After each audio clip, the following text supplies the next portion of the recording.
Parents என்னுடைய 15 years pre school எக்ஸ்பீரியன்ஸில் நான் தெரிஞ்சிட்ட விஷயத்தை தான் இப்போ உங்ககிட்ட ஷேர் பண்ண போகிறேன். Virtual autism.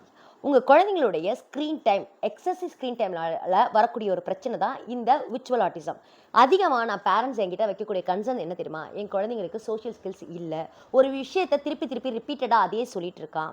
ஏதாவது ஒன்று கேட்டால் அவனுக்கிட்ட இருந்து பதில் வர மாட்டேங்குது. ஐ கான்டாக்ட் ப்ராப்பராக எஸ்டாப்ளிஷ் பண்ண மாட்டான். ஸோ இந்த மாதிரி கம்ப்ளைண்ட்ஸை அதிகமாக சொல்ல சொல்ல இதுதான் ஆட்டிசத்தோட கேரக்டரிஸ்டிக் சிமிலராக இந்த குழந்தைங்களுக்கு இருக்கிறது தான் நாங்கள் விர்ச்சுவல் ஆட்டிசம் சொல்கிறோம். ஸோ இந்த ப்ராப்ளத்துக்கான மெயின் காஸ், மேஜர் ரீசன் என்னன்னு சொல்லி பார்த்தீங்கன்னா, ஒரு நாளைக்கு 3 அல்லது 4 மணி நேரம் எக்ஸசிவ் ஸ்க்ரீன் டைமில் அவங்க டைமை ஸ்பெண்ட் பண்ணுறது தான். டிவி அண்ட் மொபைல் இது ரெண்டுமே ஒன் வே கம்யூனிகேஷன்ஸ். இதனால பெருசா எதுவுமே அவங்க புதுசா எதுவும் கத்துக்க போறது கிடையாது. இதனால அவங்களோட பிஹேவியர் மட்டும் தான் பாதிக்கும் அப்படின்றத நீங்க நல்லா புரிஞ்சுக்கணும். ஸோ இந்த ப்ராப்ளத்துல இருந்து உங்க குழந்தைங்களை காப்பாற்றணும்னா நீங்க ஸ்கிரீன் டைமை குறைக்கணும் அப்படின்னு நீங்க விரும்புனீங்க.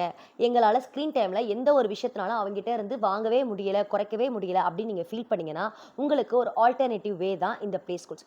ஸோ உங்களுக்கு அருகாமையில் இருக்க ஏதாவது ஒரு பிளே ஸ்கூல்ல உங்க குழந்தைங்களை உடனடியாக நீங்க என்ரோல் பண்றது மூலமா உங்க குழந்தைங்களோட சோஷியல் ஸ்கில்ஸும் இம்ப்ரூவ் ஆகும்.